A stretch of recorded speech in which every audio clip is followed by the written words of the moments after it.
Hoje aqui na nossa aula 27, nós vamos estudar os últimos e os primeiros, né, que está na página 171. Aqui a Joana ela vem explicar, né, no conceito de Jesus, essa pontuação que ele faz, né, de que os últimos serão os primeiros e os primeiros serão os últimos, né? Isso está em Mateus, no capítulo 20, no versículo 16, né? E no Evangelho, né, capítulo 20, item 2, no Evangelho segundo o Espiritismo. Ela vem apresentar duas lógicas, né? Tem uma lógica egóica, de uma consciência egóica e inconsciente, né? Ela tem características compensatórias dessa inconsciência, da relação ego-self. E à medida que a criatura humana vive essa lógica egóica, ele vai se caracterizando como que considerado na encarnação presente aquele que seria socialmente o primeiro, dentro dessa lógica da consciência egóica. Mas ela fala que existe uma lógica espiritual profunda, né, que é uma outra lógica, uma lógica oposta a essa realidade da consciência egóica, que embora tenha o ego, né, esteja de alguma forma no centro da consciência, ocorrem muitos fenômenos inconscientes e que vão levar a acidentes morais à criatura humana justamente por ser inconsciente dessa realidade.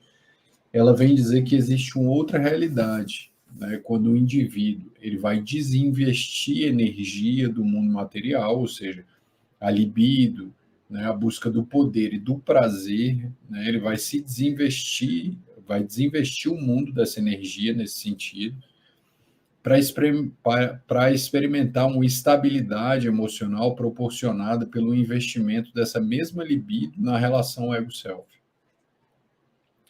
no qual muitas vezes, na realidade, na grande maioria das vezes, passa por não estar nesses locais sociais, né, ou se estiver, não estar identificado com essa persona que as exigências do mundo nos atribuem em razão da nossa vivência normalmente.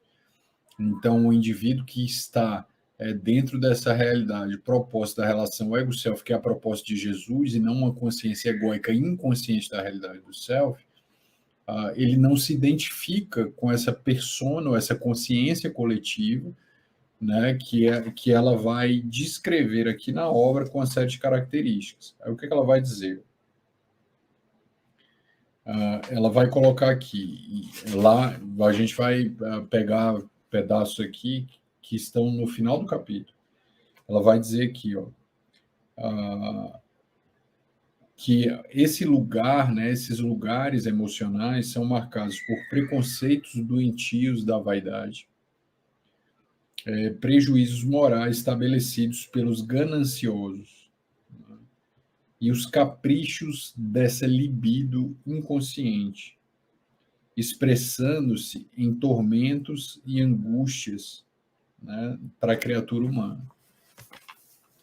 Ela diz que quando o indivíduo se investe no mundo, aí no primeiro capítulo, agradando ao ego, né, um ego inconsciente, no nível de consciência de sono, que não se relaciona com a dinâmica energética que vem do inconsciente, agradando o ego, ou seja, o ego fica tomado, identificado dessa realidade da sombra, do seu lado escuro, agora já podemos falar assim, né? O lado escuro da sombra, como nos ensina Joana, agradando ao ego, sempre necessitado de emulação para desempenhar a tarefa que lhe diz respeito.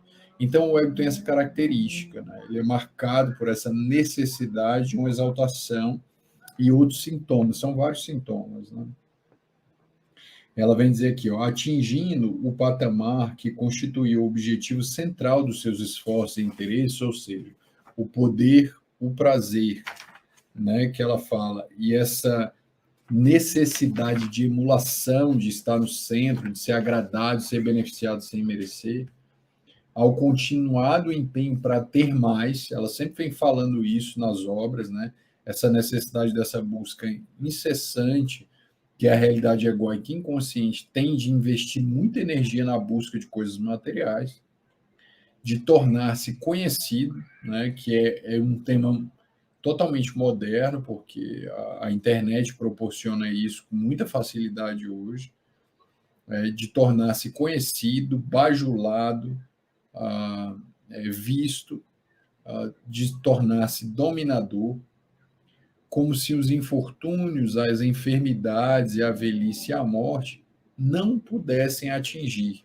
Ou seja, é justamente o indivíduo segue inconsciente em um estado de inflação, menosprezando a lei de destruição, menosprezando a lei de transformação, e ele segue totalmente identificado nesse lugar de poder-prazer que ela chama, né, dentro dessa realidade.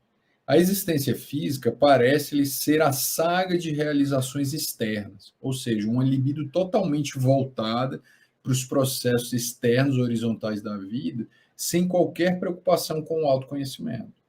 Nesse sentido aí, ao acumular de louros e aplausos, num vai e vem ininterrupto, cansativo e desgastante, porque a partir do momento que o indivíduo atua identificado, compensado, projetando essa realidade da sombra no mundo que o cerca, ele vai experimentar uma realidade na qual ela diz que é de profunda angústia que vai caracterizar a neurose, porque ao mesmo tempo que ele gera essa extroversão excessiva, a intimidade da criatura humana, por estar destituída de autoconhecimento, todas essas conquistas, como elas não têm ressonância com o self, ou seja, não há uma realização de uma demanda do self para buscar aquele lugar social, aquela imagem social, a essência do indivíduo vai se sufocando e a angústia e o vazio existencial se apresentam como um dos principais sintomas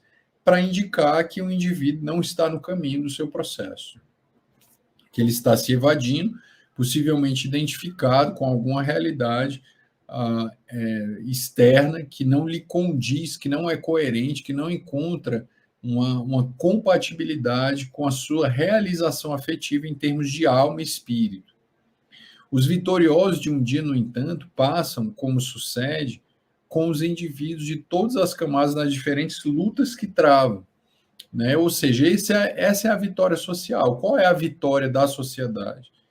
É uma extroversão exagerada da libido que vai levar o indivíduo a um lugar de vazio existencial e de neurose. E nesse lugar, o indivíduo é reconhecido como vitorioso, que embora ele conquiste para fora uma série de valores amoedados, uma série de posições sociais e goze de determinadas situações psicológicas, a psique não se lhe preenche em estado de plenitude.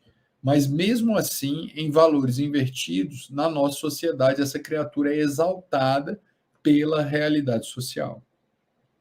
É nesse sentido que nós vemos artistas, cantores, lutadores, esportistas, modelos, pessoas influenciadoras das mídias sociais, muitas vezes até religiosos, né, que nós, na condição de espíritas, que se perderam no caminho por esquecer da sua realidade interior e tomar a vida como uma verdadeira tarefa de extroversão, sem essa reflexão da vida espiritual. A Joana fala que essa é uma conduta ilusória, né, onde o indivíduo experimenta esse primeiro lugar social, porque conseguiu satisfazer a consciência coletiva em termos de imagem, de posição, de prazer e de gozo, enquanto o espírito ficou esquecido.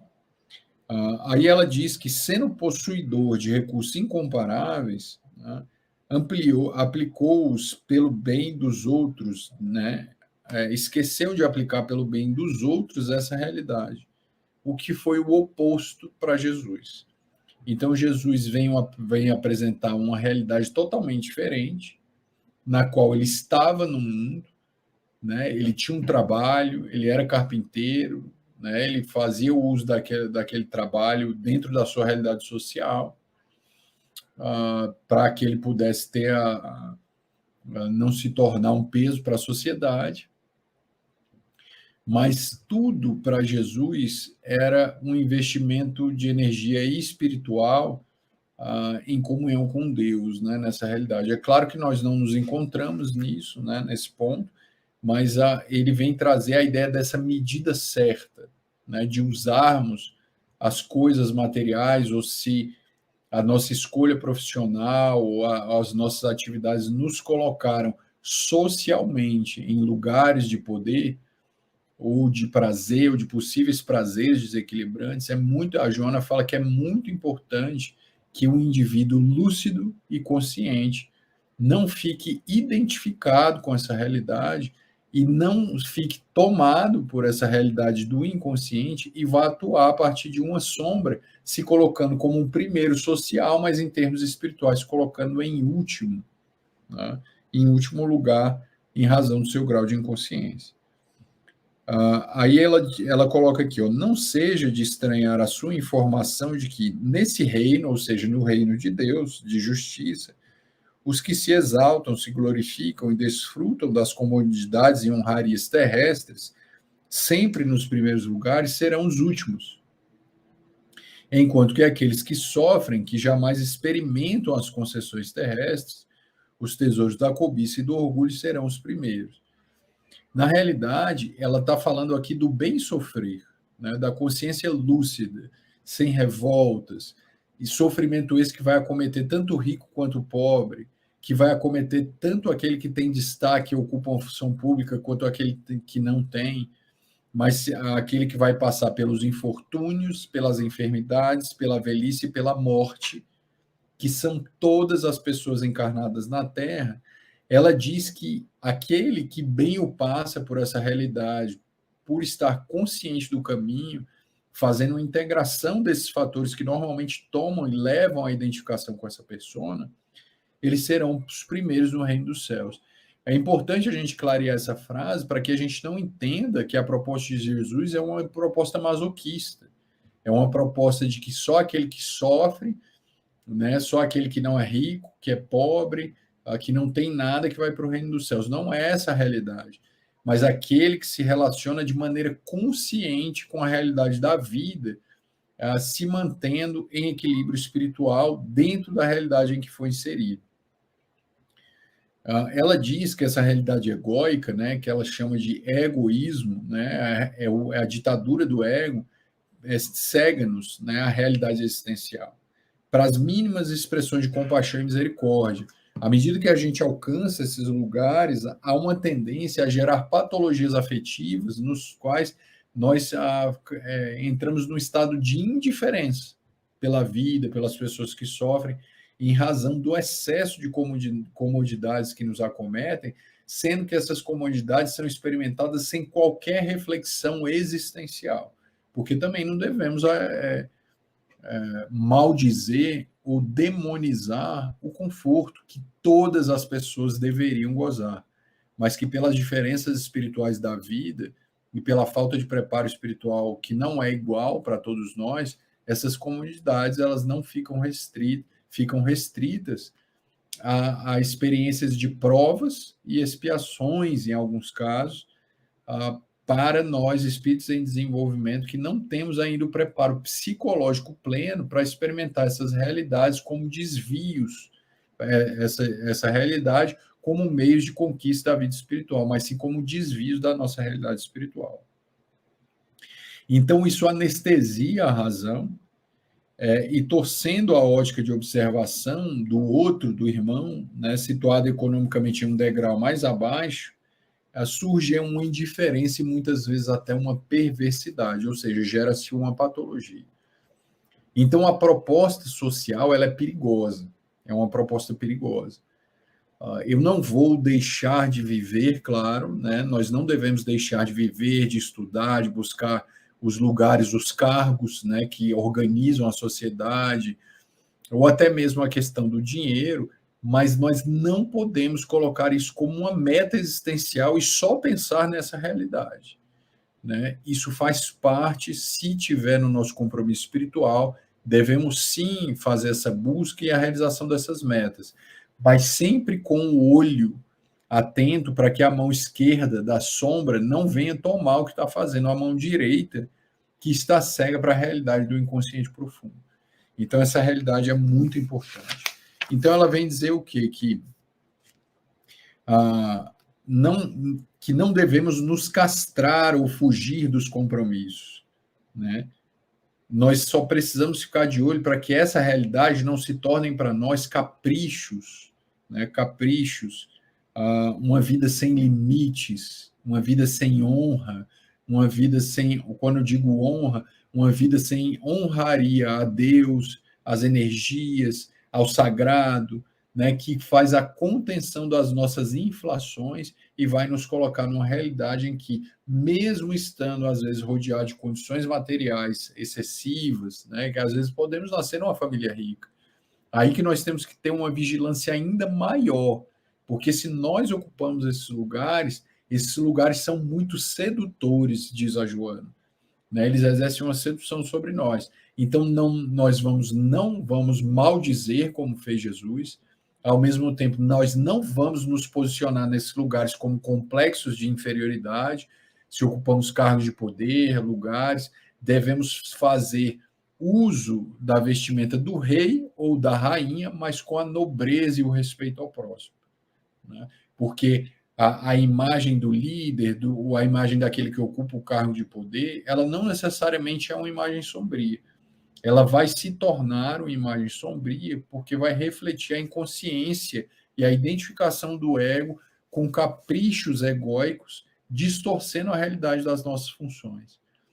À medida que o indivíduo se posiciona como fez Jesus, Jesus não tinha complexo de inferioridade por ser carpinteiro, e também não tinha complexo de superioridade por ser o enviado de Deus e o espírito mais puro que a humanidade já viu.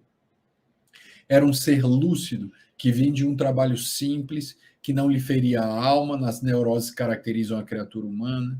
Ele tinha inserção social a partir da sua inteligência, mas sempre com uma humildade que lhe marcava. Ele nunca se identificou com esses lugares de poder, de abuso, da sexualidade, do dinheiro, das funções, se colocando sempre em lugar dos últimos, entendendo que esses últimos, como uma visão da consciência de sono na Terra, iam nos colocar com essa realidade de sermos os primeiros no reino dos céus, porque na realidade é a superação do estado de inconsciência da relação ego-céu, né? Então fica aí essa lição de Joana, para que possamos compreender essa realidade. Jamais sem maldizer o mundo, mas viver com os pés aterrados nas necessidades do mundo, ao mesmo tempo que esses pés fincados à terra, identificados com as nossas obrigações a partir de uma moral e uma ética do amor universal, exercer as funções que nos cabem, sejam elas mais importantes ou as mais humildes, né?